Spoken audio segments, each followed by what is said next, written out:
This channel does not promote any violent, harmful, or illegal activities. All content provided by this channel is meant for an educational purpose only.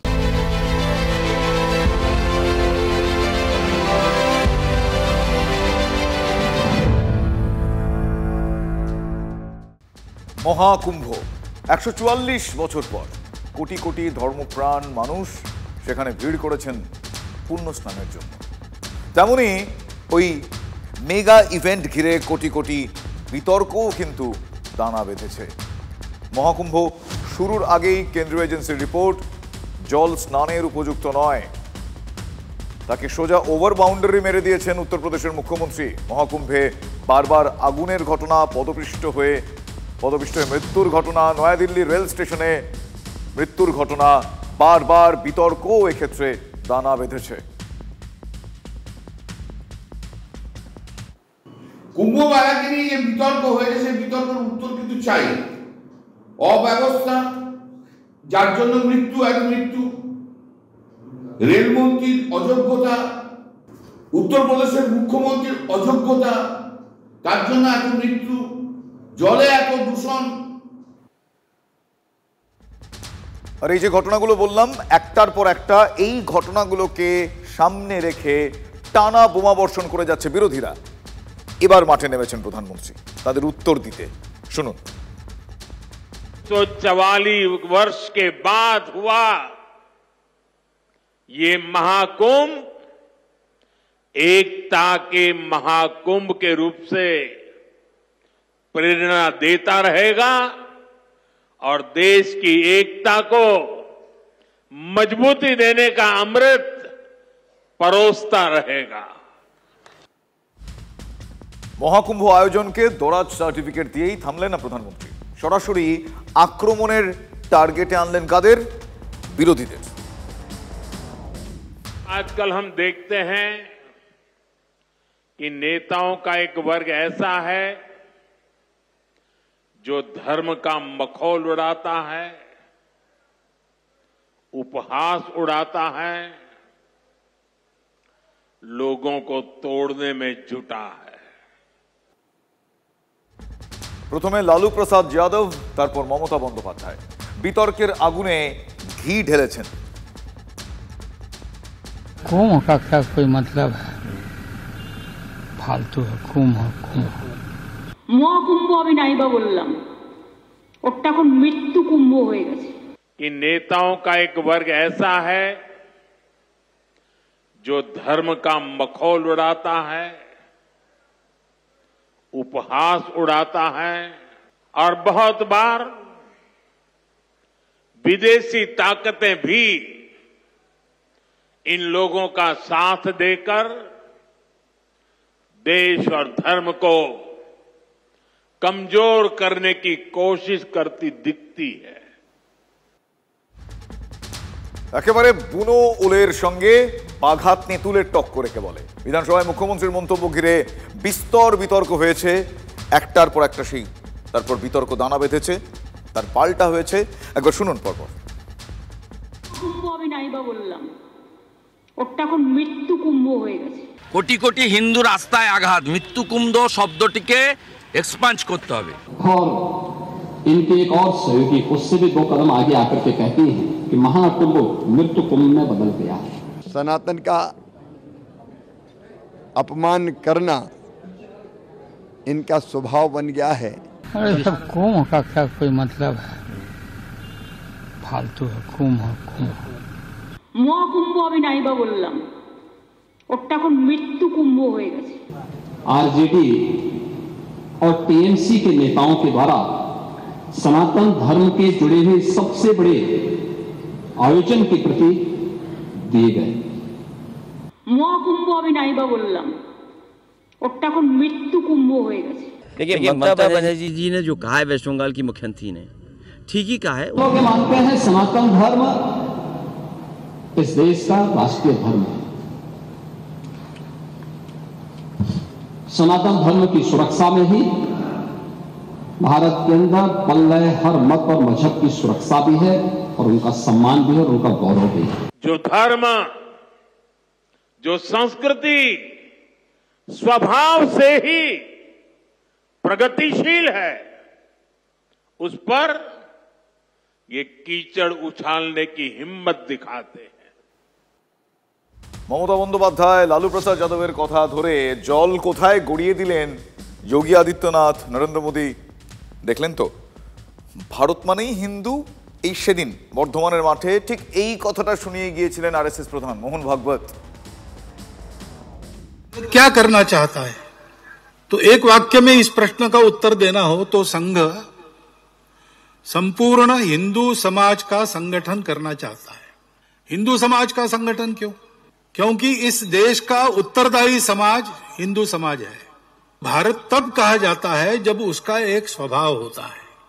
उस स्वभाव के साथ हम नहीं रह सकते, ऐसा जिनको लगा उन्होंने अपना अलग देश बना लिया।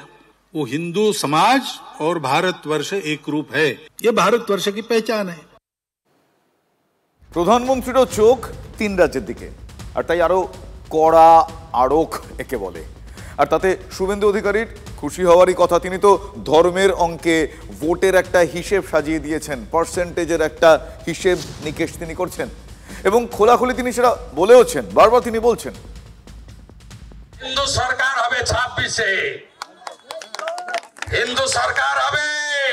কিভাবে হিসাব করতে হয় শুভেন্দু অধিকারী জানে। হিন্দুরা এক কাট্টা হয়েছে, আর একটু করা দরকার।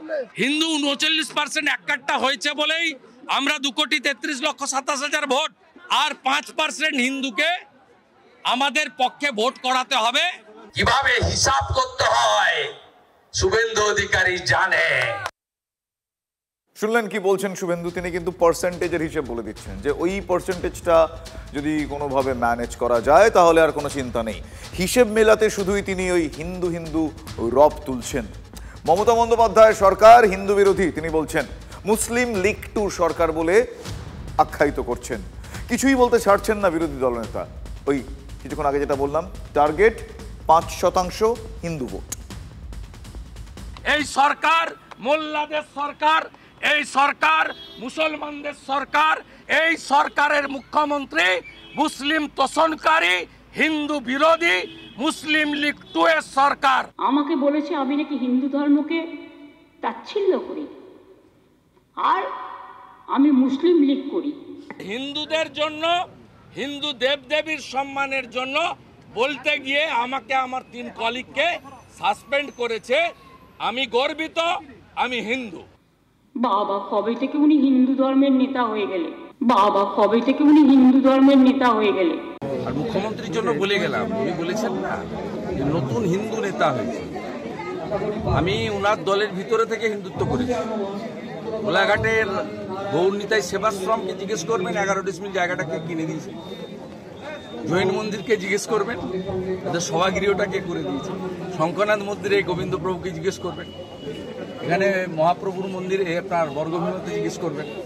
পুষ্করণী সংস্কার কার ভূমিকা আছে, আমি করেছি বলে বলছি। মহাকুম্ভ আমি নাইবা বললাম, ওটা এখন মৃত্যু কুম্ভ হয়ে গেছে। তৃণমূলের তো 50 জন এমএলএ চুপচাপ স্নান করেছে। মুখ্যমন্ত্রী মৃত্যু কুম্ভ বলার পরে ক্যানিং এর এমএলএ স্নান করছে, ছবি ছেড়েছে। উত্তরপাড়ার এমএলএ স্নান করছে, ছবি ছেড়েছে।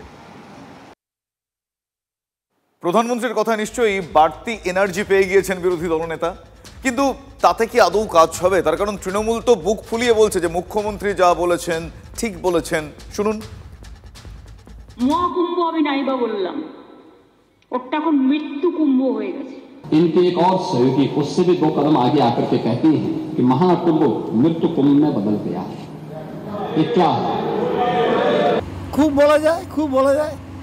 কুম্ভকে মেলায় গিয়ে যদি এত মানুষের মৃত্যু হয়, তো মৃত্যু কুম্ভ ছাড়া কি বলবে লোকে? মন্তব্যকে শঙ্করাচার্য সমর্থন করছেন। আমি দেখেছি পেপারে অনেকেই সমর্থন করেছেন মমতার বক্তব্য। অখিলেশ যাদব থেকে শুরু করে শঙ্করাচার্যকে হিন্দু ধর্মের গুরু বলা হয়, তিনি পর্যন্ত স্বীকার করেছেন। মমতা বন্দ্যোপাধ্যায়ের সঙ্গে দীর্ঘদিন রাজনৈতিক ঘর করেছেন কিন্তু শুভেন্দু অধিকারী, সেটা ভুললে চলবে না। তিনি ভালো মতন জানেন রাজ্যের সবচেয়ে পোড় খাওয়া রাজনীতিবিদের নাম মমতা বন্দ্যোপাধ্যায়।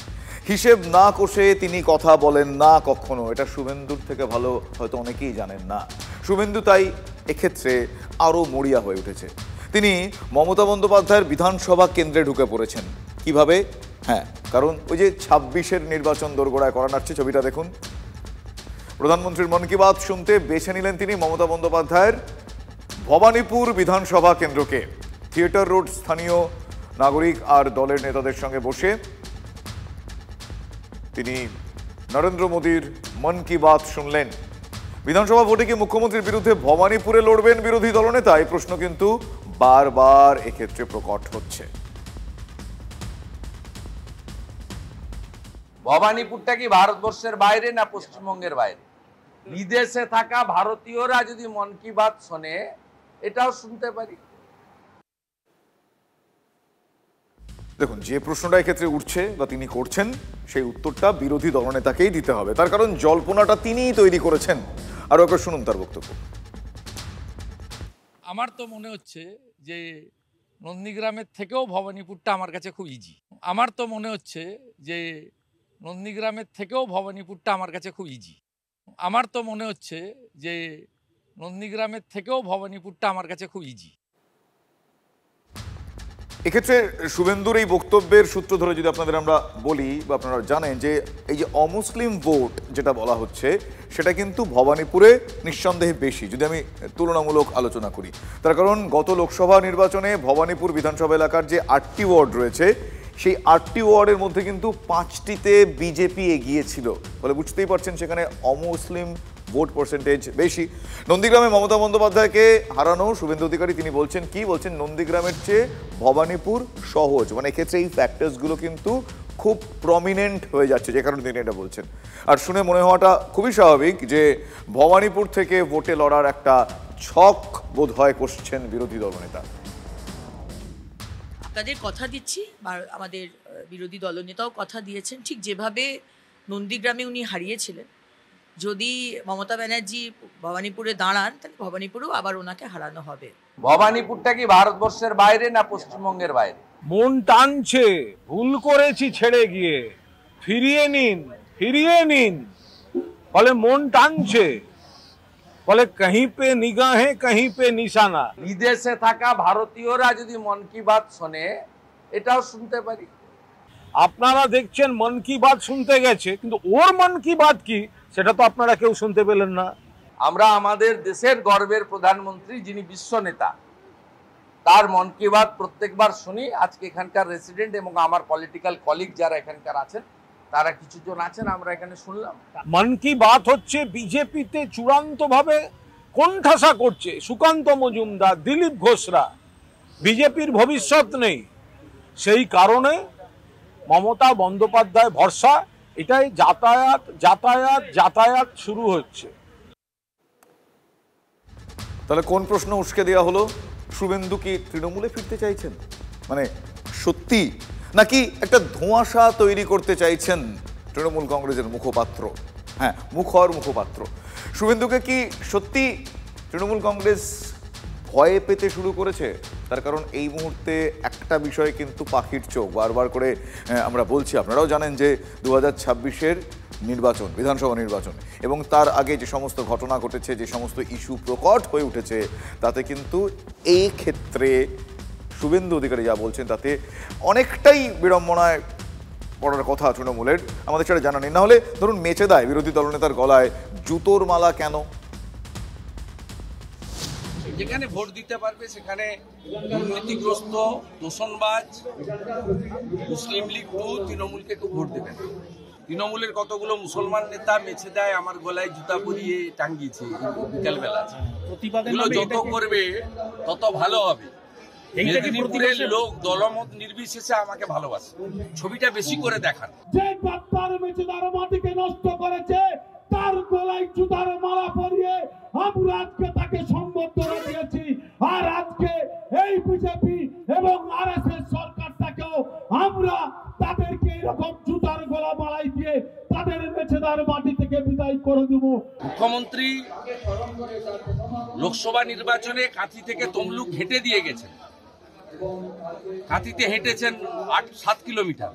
ভাইপো তমলুকে বাস নিয়ে এসেছিলেন, 5 স্টার মিছিল করেছেন, বলেছিলেন অধিকারী মুক্ত পূর্ব মেদিনীপুর চাই। আর মানুষ ওদের পিসি ভাইপো মুক্ত করে দিয়েছে। আমার গলায় যে জুতোর মালাটা পরিয়েছে ওরা তৃণমূলের মুসলমানগুলো, যত দেখাবে একদম সাফ হয়ে যাবে। শুধু পূর্ব মেদিনীপুর নয়, অবিভক্ত মেদিনীপুর থেকে সাফ হয়ে যাবে। গোয়ারা হারবে 2026 সাল, তাতে চতুর্থবারের জন্য ক্ষমতায় আসবে তৃণমূল কংগ্রেস। কয়লাকে যদি সারা রাত্রি দুধে সিদ্ধ করেন, খাঁটি দুধে কয়লা কালোই থাকে। আর 1000 জন মিলে কুকুরের ল্যাজ ধরে টানুন, ছেড়ে দিন, দেখবেন বাঁকাই থাকে। দাদা, কুকুরের ল্যাজ যেমন সোজা করা যায় না, এই মুসলিম লীগ টু তৃণমূলকেও সোজা করা যায়। হুগলি সোজা একদিনই করা যেতে পারে যদি রাষ্ট্রপতি শাসন হয়, যদি 355 করে পুলিশ তুলে নেয়, আর যদি জনগণ হিন্দুরা একটু সাহস করে বেরিয়েছে, এদেরকে হারিয়ে দিতে পারে। শুনলেন কি বলছেন শুভেন্দু? শুধু বলছেন না, তিনি কিন্তু করলেনও। শুনলেন মমতা বন্দ্যোপাধ্যায়ের বিধানসভা এলাকায় বসে প্রধানমন্ত্রীর মন কি বাত শুনলেন বিরোধী দলনেতা। নরেন্দ্র মোদীর মন কি বাতে নারী শক্তির জয়গান। ভোটার লিস্টের 50%, 50%ই নারী। অতএব শুরু হয়ে গেল নারী মন জিততে তৃণমূল আর বিজেপির টক্কর। साथियों, इस बार महिला दिवस पर मैं एक ऐसी पहल करने जा रहा हूं जो हमारी नारी शक्ति को समर्पित होगी। इस विशेष अवसर पर मैं अपने सोशल मीडिया अकाउंट जैसे एक्स, इंस्टाग्राम के अकाउंट्स, उनको देश की कुछ इंस्पायरिंग वुमेन को एक दिन के लिए सौंपने जा रहा हूं। তৃণমূল কংগ্রেস একটি দল যাতে জনপ্রতিনিধিত্ব সমস্ত স্তরের যত বেশি সংখ্যক মহিলা আছেন, এটা ভারতবর্ষের অন্য কোনো দলে নেই। আমরা এটাই বলি যে এই যে মমতা বন্দ্যোপাধ্যায় এবং তার দলবল যে বলে না আমরা এতজন মহিলা সাংসদকে পাঠিয়েছি, অমুক করেছি, এই কাঠের পুতুল মহিলা সাংসদ পাঠিয়ে তো লাভ নেই। নরেন্দ্র মোদী নতুন কিছু বলছেন না, তিনি মমতা বন্দ্যোপাধ্যায়ের যে মডেল সেইটাকেই নকল করছেন বা সেইটা দেখিয়ে নাটক করছেন। মহিলাদের সুরক্ষা সবথেকে গুরুত্বপূর্ণ। আরজি করের পর থেকে আজ অবধি কয়েক মাসে একের পর এক ঘটনা ঘটে গেছে। কলকাতার মতো জায়গায়, সল্ট লেকের মতো পশ এলাকায়, যেখানে শিক্ষিত ভদ্রলোকেরা থাকেন বলে আমরা মনে করি, সেখানে মহিলার গলায় চাকু চলেছে। কলকাতার অভিজাত এলাকা, সেখানেই বেপরোয়া দুষ্কৃতীরা রাতের অন্ধকারে নয়, শনিবার শেষ বিকেলে স্থানীয় বাসিন্দা পিয়ালি দে রায় তখন আত্মীয়ের বাড়ি যাচ্ছেন, তখনই পিয়ালি দেবীকে রাস্তায় দাঁড় করিয়ে ছিনতাই।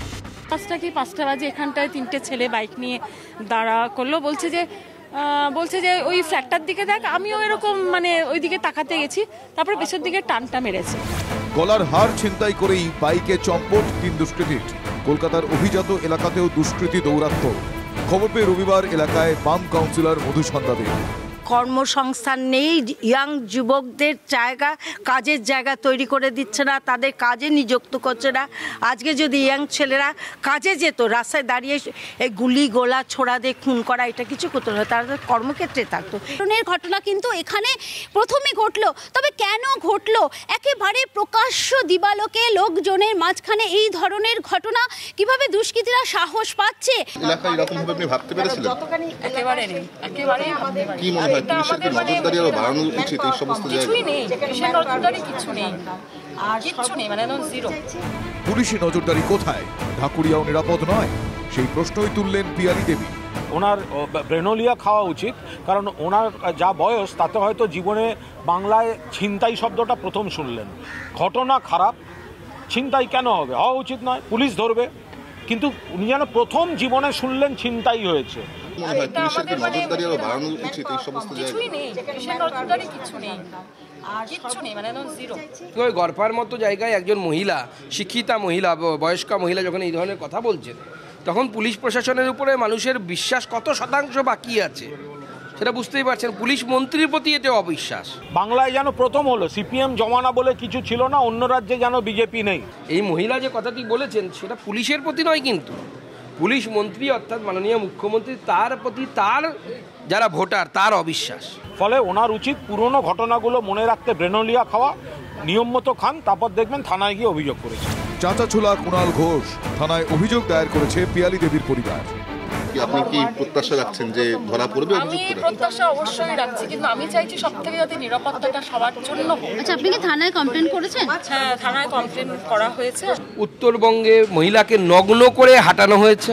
2 দিন আগে পাটনা হাইকোর্ট তার জাস্টিস বিবেক চৌধুরী একটি জাজমেন্টে বিহার পুলিশকে খুবই ক্রিটিসাইজ করেছে।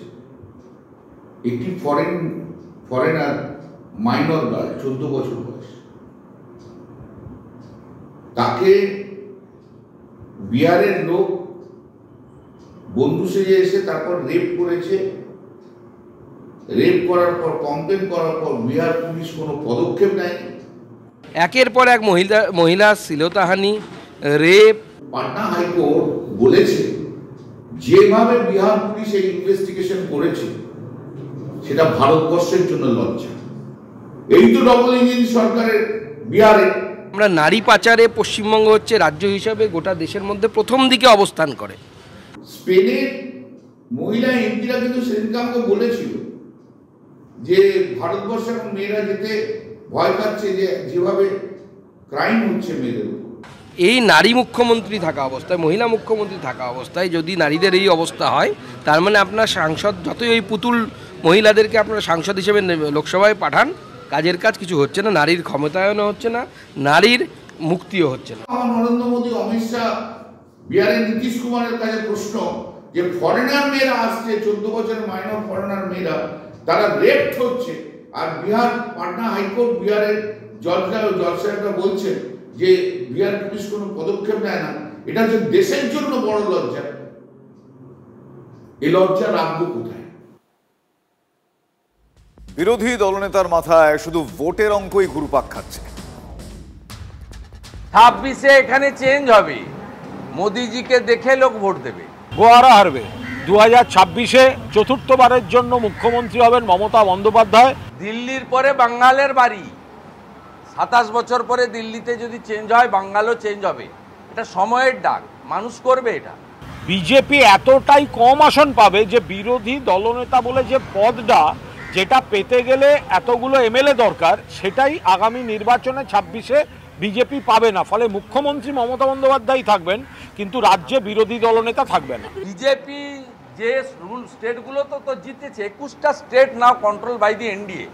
ম্যাসিভ, গোটা ভারতবর্ষ স্যাফরন হয়ে গেছে।